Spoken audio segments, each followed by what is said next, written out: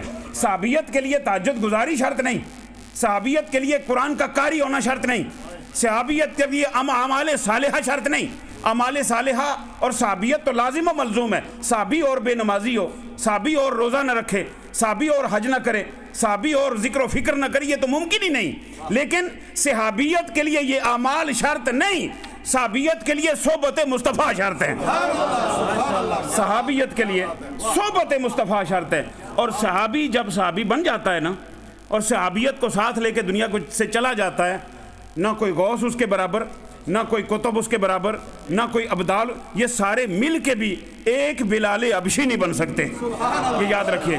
کیوں؟ وجہ کیوں یہ یاد رکھیے۔ ایک بات اہل علم بیٹھے ہیں اور اشارتاً بھی کرنا چاہتا ہوں اور صراحتاً بھی کرنا چاہتا ہوں، شاید کہ اتر جائے تیرے دل میں میری بات۔ صحابی جیسا کوئی کیوں نہیں ہو سکتا؟ وجہ ایک بندہ 40 سال عشاء کے وجود سے فجر پڑھتا ہے، ایک بندہ 6 مہینے نماز پڑھتا ہے اور یا شہید ہو جاتا ہے یا فوت ہو جاتا ہے، وہ صحابی ہے، اور یہ 40 سال عشاء کے وضو سے فجر پڑھ رہا ہے امام ابو حنیفہ رحمۃ اللہ تعالیٰ علیہ، ان کے بارے میں بھی روایت موجود ہے، غوث اعظم کی دونوں روایتیں درست ہیں، آمنا وصدقنا، اسے ہمیں معلوم ہے صوفی سوتا ہی نہیں، ہمیں معلوم ہے صوفی سوتا ہی نہیں، اور صوفیوں کا بادشاہ کیسے سوئے گا جسے غوث اعظم کہتے ہیں، ہمیں معلوم ہے ایسا ہی ہے، یقیناً ایسا ہی ہوگا، یقیناً ایسا ہی ہوگا، لیکن اس کے باوجود 40 سال تک عشاء کے وضو سے فجر پڑھنے والا بلال حبشی کے برابر نہیں ہو سکتا۔ کیوں؟ اس لیے کہ انہوں نے رخ والضحیٰ دیکھا ہے، اس لیے کہ انہوں نے رخ والضحیٰ دیکھ کے کلمہ پڑھا ہے، انہوں نے آمنہ کے لال کی زیارت کی ہے اور پھر کلمہ پڑھا ہے، تو پھر مجھے کہنے دیجئے نا کہ جو والضحیٰ کے رخ کو دیکھ کر جو جناب محمد مصطفیٰ کو دیکھ لے اور کلمہ پڑھے، بعد میں صبح قیامت تک اس جیسا کوئی نہیں ہو سکتا۔ جس نے مصطفیٰ کو دیکھا ہے تو مصطفیٰ جیسا کون ہو سکتا ہے جس نے خدا کو دیکھا ہے؟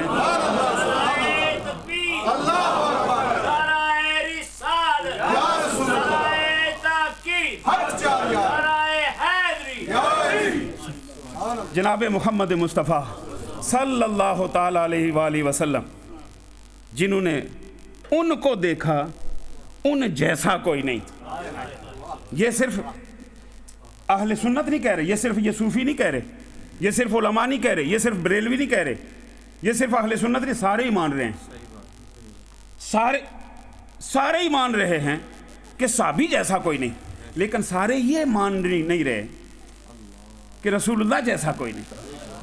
یہ صرف اہل سنت کے حصے میں عقیدہ آیا ہے جو نہ صحابی کے برابر کسی کو سمجھتے ہیں نہ مصطفیٰ کے برابر کسی کو سمجھتے ہیں۔ یہ عقیدہ اہل سنت کے نصیب میں آیا ہے۔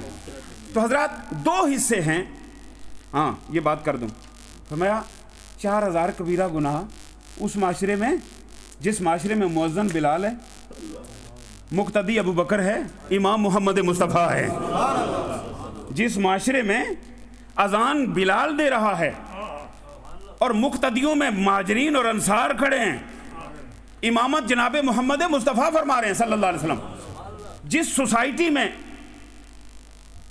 امہات المومنین ہیں، جس سوسائٹی میں خاتون جنت ہے، جس معاشرے میں حسن اور حسین ہیں، جس معاشرے میں مولا علی ہیں، اب وہاں کسی ایک بندے کے 4000 کبیرہ گناہ میں ملوث ہونا تو ممکن ہی نہیں تھا۔ صبح چہرہ والضحیٰ دیکھا، شام چہرہ والضحیٰ دیکھا، برائی کا تو خیال ہی ممکن نہیں۔ لیکن سرکار نے فرمایا جو ایک مرتبہ پڑھتا ہے دل کی گہرائی سے، اللہ اس کے 4000 کبیرہ گناہ معاف کر دیتے ہیں۔ تو حیرانگی کا موقع تو تھا، عرض کیا حضور اگر اتنے گناہ نہ ہوں کسی کے پھر بھی وہ کلمہ پڑھے، اتنے گناہ نہ ہوں تو پھر بھی وہ کلمہ پڑھے، تو سرکار نے فرمایا پھر اللہ اس کے ماں باپ کے گناہ بھی معاف فرما دے گا۔ کلمے کی فضیلت بھی معلوم ہو گئی، ایصال ثواب کا ثبوت بھی مل گیا، کلمہ پڑھا بیٹے نے، معافی مل گئی ماں باپ کو۔ اب یہ کہنا کہ وَلَيْسَ لِلْإِنسَانِ إِلَّا مَا سَعَىٰ، انسان کو وہی کچھ ملتا ہے جس کی وہ کوشش کرتا ہے۔ کس طرح ملتا ہے؟ جس سے کوشش کرتا ہے۔ لا تعداد گرانے ایسے ہیں جو کچھ بھی نہیں کرتے پاکستان میں، وہ آپ کے سہارے پہ پلتے ہیں اور اچھی زندگی گزار رہے ہیں، یہ اجر آپ کو ملے گا۔ لا تعداد گرانے آپ کے ہیں جنہیں آپ ماہانہ امداد کرتے ہیں اور وہ وہاں رہتے ہیں، وہ تو کوئی محنت نہیں کرتے، لیکن انہیں آسائشیں ساری آپ پہنچا رہے ہیں، ساری آسائشیں آپ پہنچا رہے ہیں، اور اب تو بہت جلدی پہنچتی ہیں۔ ایسا نہیں، رب نے قانون بنایا ہے کہ انسان جو محنت کرے گا اسے اس کا صلہ ملے گا، لیکن خدائے جلیل و عظیم بڑا رحیم ہے، بڑا کریم ہے، بڑا مہربان ہے۔ ایک کو دوسرے کا سہارا دنیا میں بھی بنایا اور ایک کو دوسرے کا سہارا آخرت میں بھی بنایا۔ دنیا میں بنایا، آپ رزق میں شریک ہو جاتے ہیں اور انہیں آسانیاں فراہم کرتے ہیں، اور آخرت میں سہارا یوں بنایا، بیٹا نیکی کرتا ہے باپ کا درجہ بلند ہو جاتا ہے، باپ کا درجہ بلند ہو، وہ دعا مانگتا ہے، اللہ عالم برزخ میں اس کا درجہ بلند کر دیتے ہیں۔ تو یہ دو حصے ہیں حضرات، ایک ہے توحید اور ایک ہے رسالت۔ یاد رکھیے عقیدہ توحید کا تقاضا کیا ہے کہ رب کائنات کو ایک مانا جائے، اور ایسا ایک مانا جائے کہ پھر اس کی ذات میں، اس کی صفات میں اور اس کی عبادات میں کسی کو شریک نہ کیا جائے۔ یاد رکھیے جب رب کا نام آئے نا، سبحان اللہ زیادہ کہا کریں، اس لیے کہ سب سے بڑی شان اللہ کی ہے، ٹھیک ہے؟ ہمارے ہاں ایک رواج ہے، پتہ نہیں کسی کو میری بات یہ اچھی لگے گی یا نہیں، نعرہ تکبیر، نعرہ رسالت، نعرہ حیدری۔ یہ طریقہ ٹھیک نہیں ہے، یہ طریقہ ٹھیک نہیں ہے۔ اس کا مطلب ہے کہ اللہ کو آپ نے بڑا تھوڑا درجہ دیا ہوا ہے، رسول اللہ کو آپ نے کوئی کم درجہ دیا ہوا ہے۔ جس ترنگ کے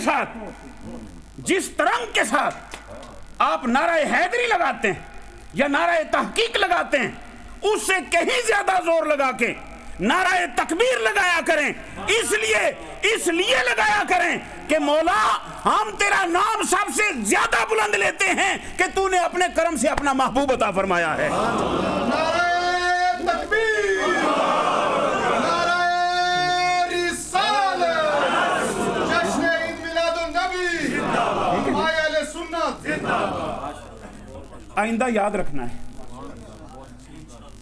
کوئی اور یاد رکھے یا نہ رکھے، بگلا والے الممیام والے یاد رکھیں ٹھیک ہے؟ رب سب سے زیادہ حقدار ہے کہ اس کی تعریف کی جائے۔ الحمدللہ، ساری تعریف ہی اسی کی ہے۔ سورج روشنی دے رہا ہے، چاند چاندنی دے رہا ہے، ستارے چمک رہے ہیں، پھول خوشبو سے مہک رہے ہیں، پھلوں میں ذائقے بھرے ہوئے ہیں، دریا رواں ہے، سمندر موجزن ہے، پہاڑ کھڑے ہیں، زمین وسیع ہے، آسمان بلند ہے، کبھی سردی کبھی گرمی، ایک دانے کے 100 دانے کر دیتا ہے۔ آپ میں یہ کہوں کہ یہ کیا خوبصورت ٹائل لگی ہوئی ہے، میں نے نام تو نہیں لیا کاریگر کا، لیکن میں نے بالواسطہ تعریف کاریگر کی کر دی ہے۔ کتنی خوبصورت لگی ہوئی ہے، اس کا معنی یہ کسی نے لگائی ہے تو لگی ہے نا۔ کتنا پیارا آسمان ہے، کسی نے بنایا ہے تو بنا ہے نا۔ کتنا روشن سورج ہے، کسی نے چمکایا ہے تو چمک رہا ہے نا۔ کتنا عظیم آمنہ کا لال ہے، کسی نے بنایا ہے تو بنا ہے نا۔ کتنا عظیم آمنہ کا لال ہے، کسی نے بنایا ہے تو بنا ہے نا۔ یہ ہے عقیدہ توحید کہ جب اللہ کی بات آئے تو اللہ با خدا دیوانہ باشد، با محمد ہوشیار۔ جب رب کی بات آئے نا تو پھر پاگل ہو جاؤ۔ ابو ہریرہ راوی ہیں، ابو ہریرہ بڑا کمال نو بندہ ہویا، جناب ابو ہریرہ راوی ہیں، اکثر ذکر اللہ۔ اور یہ روایت باقی حدیث کی کتابوں میں تو ہے ہی ہے نا، تبلیغی نصاب میں بھی ہے۔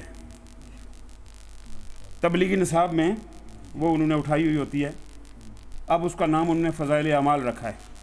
تو اس کا جو باب ہے نا، ذکر کا باب، اس میں ایک فصل ہے کلمہ طیبہ کے ذکر کی، اور اسی میں مولانا زکریا جو تبلیغی جماعت کے بانی ہیں انہوں نے لکھا ہے، اور یہ بھی یاد رکھیے یہ جملہ وہاں موجود ہے، دیکھ لیجئے گا۔ انہوں نے لکھا ہے کہ جنازے کے ساتھ کلمہ طیبہ پڑھنا سنت سے ثابت ہے۔ ہمارے علماء نے نہیں لکھا، لیکن انہوں نے لکھا ہے کہ جنازے کے ساتھ، یہ تبلیغی جماعت کی اس کتاب کے اندر لکھا ہوا ہے۔ اسی بحث کے ساتھ یہ روایت موجود ہے، آپ پڑھیے گا۔ میرے پاس 2-4 منٹ ہیں بس، میں نے عنوان کے تحت کوئی آیت نہیں پڑھی کیونکہ وقت ہی نہیں تھا۔ حضرت ابو ہریرہ روایت کرتے ہیں کہ سرکار نے فرمایا اکثر ذکر اللہ حتی یقولوا مجنون۔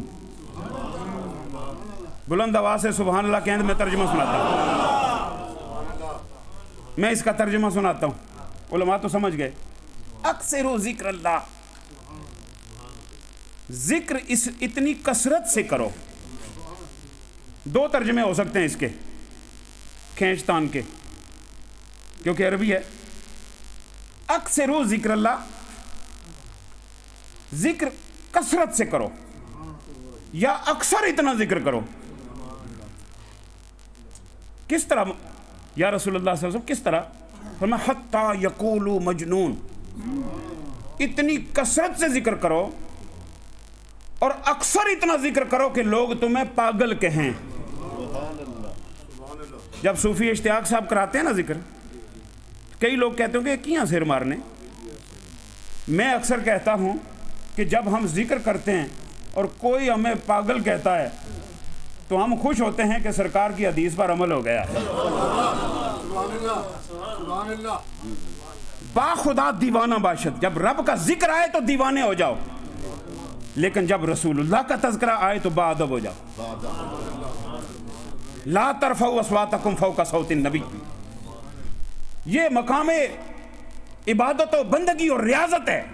یا ایھا الذین آمنوا اذکروا اللہ ذکرا کثیرا وسبحوہ بکرۃ واصیلا، اے ایمان والو اللہ کا ذکر کثرت سے کرو اور صبح و شام اس کی باقی بیان کرو، کثرت سے اس کا ذکر کرو، اٹھتے بیٹھتے چلتے پھرتے اس کا ذکر کرو، ہر حال میں اس کا ذکر کرو۔ لیکن جب سرکار کی باری آئے نام بھی ادب سے لو، سلام بھی ادب سے پڑھو، درود بھی احترام سے پڑھو، تذکرہ بھی ادب سے کرو، محبت کی کیفیتوں اور ادب میں گندے ہوئے لہجے کے ساتھ بات کرو، تاکہ جب بارگاہ مصطفیٰ میں تمہاری بات پہنچے تو رحمت کونین رب کی بارگاہ میں دعا کرے، مولا جس نے مجھ پر درود پڑھا ہے تو اس کی ساری خطاؤں کو معاف فرما دے۔ ایسا ہوتا ہے، روایت موجود ہے کہ جب کوئی درود پڑھتا ہے نا، فرشتہ اسے بارگاہ خداوندی میں پیش کرتا ہے۔ اللہ فرماتے ہیں، اس حافظ ابن قیم الجوزیہ، پورا عرب انہیں اپنا امام مانتا ہے، انہوں نے لکھا ہے کہ وہ درود جب پیش ہوتا ہے تو اللہ فرماتے ہیں میرے محبوب کے پاس یہ درود لے جاؤ تاکہ وہ پڑھنے والے کی بخشش کی دعا مانگ دیں۔ ادھر بندہ درود پڑھتا ہے، ادھر بارگاہ مصطفیٰ سے اسے بخشش کی دعا ملتی ہے۔ تو حضرات، ایک ہے توحید، توحید کو اپنے پورے لوازمات کے ساتھ ماننا۔ کیونکہ وقت نہیں ہے زیادہ، میں صرف اتنا بتانا چاہتا ہوں، توحید کیا ہے؟ اللہ کو ایک ماننا۔ کیسا ایک؟ جس جیسا دوسرا کوئی نہیں، ایسا ایک جو صرف واحد نہیں، احد بھی ہے۔ ایک ہوتا ہے واحد، ایک ہوتا ہے احد، معنی دونوں کا ایک ہی ہے لیکن فرق ہے۔ واحد اور احد میں فرق ہے۔ واحد عام طور پر واحد کا آدھا بھی ہوتا ہے، ایک کا آدھا ہوتا ہے، لیکن اللہ ایسا ایک ہے جس جیسا دوسرا کوئی نہیں۔ قل هو اللہ احد، یہاں واحد نہیں فرمایا، احد فرمایا، جس جیسا دوسرا کوئی نہیں۔ اس لیے نہ اس کی ذات میں کوئی شریک ہے، نہ اس کی عبادات میں کوئی شریک ہے، اور نہ اس کی صفات میں کوئی شریک ہے۔ یہ ہے توحید۔ اور اگلا ہے عقیدہ رسالت، محمد الرسول اللہ، محمد اللہ کے رسول ہیں۔ ذاکر نائک والا ترجمہ نہیں کرنا، تھے نہیں، ہیں۔ ابھی اذان ہوگی، مؤذن کہے گا ہیں، وہ گواہی دے گا جناب محمد مصطفیٰ صلی اللہ تعالی علیہ وسلم کی رسالت کی۔ تو آر گونجتی ہوئی اذان بتاتی ہے کہ تھے نہیں، ہیں۔ روئے زمین پر، پوری روئے زمین پر، افریقہ کے جنگلوں سے لے کر یورپ کے شہروں میں تک، اور ایشیا سے لے کر امریکہ تک، جہاں جہاں اذان گونجتی ہے 2 مرتبہ رسول رحمت کا نام گونجتا ہے۔ اور اگر وہ 2 مرتبہ چھوڑ دیا جائے تو مفتیوں سے پوچھیں، ان علماء سے پوچھیں، اذان نہیں ہوتی، دورانی پڑتی ہے۔ معلوم یہ ہوا وہ توحید بھی دورانی پڑے گی جس میں مصطفیٰ کی رسالت شامل نہ ہو، وہ توحید کا بیان بھی دہرانا پڑے گا جس میں سرکار کی رسالت شامل نہ ہو۔ اب رسالت کو ماننا، اس کے تقاضے کیا ہیں؟ بات تو بہت لمبی تھی اور میں بڑی تیاری میں آیا تھا، کیونکہ مجھے معلوم تھا کہ کچھ چہرے ایسے ہوں گے اپنے جن میں بات کرتے ہوئے مجھے لطف بھی آئے گا، آسانی بھی میسر آئے گی، کیونکہ ہر سوسائٹی کے اپنے تقاضے ہوتے ہیں۔ پاکستان میں تقریر ہم اور انداز سے کرتے ہیں، یہاں اور انداز ہے۔ تقاضے کیا ہیں؟ بالکل اختصار کے ساتھ وہ 2-3 باتیں میں عرض کر کے اجازت چاہتا ہوں۔ سرکار پر پہلا تقاضا یہ ہے حضور علیہ السلام کے ساتھ تعلق کا کہ آپ پر ایمان لایا جائے۔ اب کوئی اللہ پر ایمان لے آئے لیکن اللہ کو قادر مطلق نہ مانے، کہ میں اللہ کو مانتا ہوں لیکن قادر مطلق نہیں مانتا، اس کا معنی ہے اس نے اللہ کو نہیں مانا۔ میں اللہ کو تو مانتا ہوں، سمیع و بصیر نہیں مانتا، اسے کہ میں تو بند کمرے میں بیٹھا ہوں، وہ کیسے دیکھ رہا ہے، وہ کیسے سن رہا ہے؟ اس کا مطلب ہے اس نے اللہ کو نہیں مانا۔ اللہ کو ماننے کا تقاضا یہ ہے کہ اسے اپنی ذات میں، اسے اپنی صفات میں اور عبادات میں لا شریک مانا جائے، اور ساری صفات کا اس بات کیا جائے۔ اگر ایک صفت کا بھی انکار کر دیا تو آپ نے عقیدہ توحید کا انکار کر دیا۔ یہی تقاضے عقیدہ رسالت پہ ہیں کہ آپ نے مانا محمد الرسول اللہ، لیکن عقیدہ یہ بنایا کہ دیوار پیچھے کی خبر نہیں، تو پھر آپ نے رسول اللہ کو نہیں مانا۔ اگر آپ نے اقرار کیا محمد الرسول اللہ اور آپ نے کہا نہیں قیامت کے دن تو کوئی کسی کے کام نہیں آ سکے گا، کسی کی مجال ہی کیا ہے قیامت کے دن کوئی کسی کے کام آئے، اس کا معنی یہ آپ نے رسول اللہ کو نہیں مانا۔ اگر آپ نے رسول اللہ کا اقرار کیا، آپ کے علم کا انکار کر دیا، یا آپ کی عظمت کا انکار کر دیا، یا آپ کے بے مثل ہونے کا انکار کر دیا، تو آپ نے عقیدہ رسالت کا حق ادا نہیں کیا۔ سرکار علیہ الصلوۃ والسلام کے ماننے کا پہلا تقاضا یہ ہے کہ آپ کی ذات کو آپ کی ساری عظمتوں سمیت مانا جائے، ساری عظمتوں، ساری عزتوں، سارے مقامات سمیت مانا جائے، اور اللہ نے جتنی عزتیں اور جتنی عظمتیں عطا فرمائی ہیں ان سب پر ایمان لایا جائے، یہ پہلا تقاضا ہے۔ دوسرا تقاضا یہ ہے کہ آپ کی تعظیم کی جائے، دوسرا تقاضا یہ ہے کہ آپ کی تعظیم کی جائے۔ اشارہ کرنا چاہتا ہوں، بڑے بھائی کی طرح نہیں، اللہ کے رسول کی طرح، بڑے بھائی کی طرح نہیں، میں اسے پھر دہرانا چاہوں گا، بڑے بھائی کی طرح نہیں، اللہ کے رسول کی طرح۔ اس لیے کہ میرے 3 بڑے بھائی ہیں، میں انہیں بڑا بھائی سمجھتا ہوں اور ان کی عزت کرتا ہوں، اور باپ کے جانے کے بعد انہیں باپ کا درجہ دیتا ہوں، لیکن میں انہیں رسول کا درجہ نہیں دے سکتا، میں انہیں نبی کا درجہ نہیں دے سکتا، میں انہیں نبی کے قدموں پہ قربان کر سکتا ہوں، نبی کا درجہ نہیں دے سکتا۔ بڑے بھائی کی عزت جب رسول کی طرح نہیں ہو سکتی تو رسول کی عزت بڑے بھائی کی طرح کس طرح ہو سکتی ہے؟ رسول کی عزت بڑے بھائی کی طرح نہیں ہوگی، خدا کے بھیجے ہوئے رسول کی طرح ہوگی۔ یہ بات یاد رکھیں، اور یہ بات تو اہم ہے، اب کیا کریں، وقت ختم ہو گیا ہے۔ آخری بات کر دیتا ہوں، یہاں ایک بات اور تھی لیکن میں چھوڑ رہا ہوں، پھر کسی موقع پر برابر آ جائیں گے۔ ایک تو ایمان لانا ہے پوری عظمتوں سمیت، دوسرا تعظیم کرنی ہے پوری توقیر سمیت، اور تیسرے اطاعت کرنی ہے۔ رب کائنات نے جہاں آپ کو آپ کی تخلیق کے اعتبار سے بے مثل بنایا ہے، وہاں آپ کو عظمت اور مقام کے اعتبار سے بے مثال بنایا ہے، وہیں آپ کو سیرت و کردار کے اعتبار سے بے مثال بنایا ہے۔ اب اگر کوئی بندہ یہ چاہتا ہے کہ میں اپنے رب کی بارگاہ میں سرخرو ہو جاؤں تو اسے کسی اور کو اپنا آئیڈیل نہیں بنانا ہوگا، محمد مصطفیٰ کو بنانا ہوگا۔ زندگی کے ہر مقام پہ اگر کوئی بندہ یہاں کھڑا ہے، وہ یہ سوچ رہا ہے کہ کھانا میرے سامنے آ گیا ہے، میں کھانا چاہتا ہوں، میں اس طرح کھاؤں کہ اللہ مجھ پر رحمت نازل کرے، تو اس کے لیے پیغام یہ ہے کہ وہ اس طرح کھانا کھائے جس طرح آمنہ کے لال کھایا کرتے تھے۔ میں پانی پیوں، میری پیاس بجھ جائے، لیکن میرا رب مجھ سے راضی ہو جائے کہ اس نے یہ نعمت دی ہے، تو اس کے لیے ایک ہی طریقہ ہے کہ جس طرح سرکار نے پیا ہے اس طرح پیے۔ اور حضرات، یہ تو کھانا پینا ہے نا، یہ تو چلنا پھرنا ہے، یہ گفتگو کرنا ہے، یہ عبادت کرنی ہے۔ سرکار کی سیرت اتنی مکمل ہے، حضور کی سیرت اتنی کامل ہے کہ رسول رحمت نے سونے کا طریقہ بھی بتایا ہے، سونے کا طریقہ بھی بتایا ہے۔ جو سرکار علیہ الصلوۃ والسلام کی سنت کے مطابق سو جائے، ساری رات فرشتے اس کے لیے رحمت کی دعا کرتے رہتے ہیں، دعا کرتے رہتے ہیں۔ اب جس کی سنت پر بندہ سو جائے اور خراٹے لینے لگے، اس کی تعظیم اپنے بڑے بھائی کی طرح کس طرح کرے؟ اس کی تعظیم اپنے باپ کی طرح یا بڑے بھائی کی طرح کس طرح کرے؟ اس کی تعظیم اس طرح کرے گا جس طرح شب معراج سارے نبیوں نے صف در صف با ادب کھڑے ہو کے کی ہے۔ جناب محمد مصطفیٰ صلی اللہ علیہ وسلم آگے کھڑے ہیں اور سارے انبیاء پیچھے کھڑے ہیں اور دنیا کو میسج دے رہے ہیں، ہم با ادب کھڑے ہیں۔ روئے زمین پر بسنے والا ہر مومن سرکار کی بارگاہ میں با ادب کھڑا ہو جائے۔ حضرات، اب کیا کریں، اس بات کو کس طرح میں آگے کھولوں؟ بریڈ فورڈ میں مسجد حنفیہ میں 10 بجے پورے انہوں نے کہا تھا کہ آپ کی تقریر ہے۔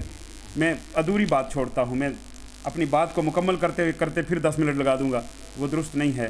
اللہ آپ کو سلامت رکھے، اللہ آپ کو ہمیشہ ذکر مصطفیٰ کی توفیق دے، اللہ آپ کا ایمان سلامت رکھے، آپ کا دین سلامت رکھے۔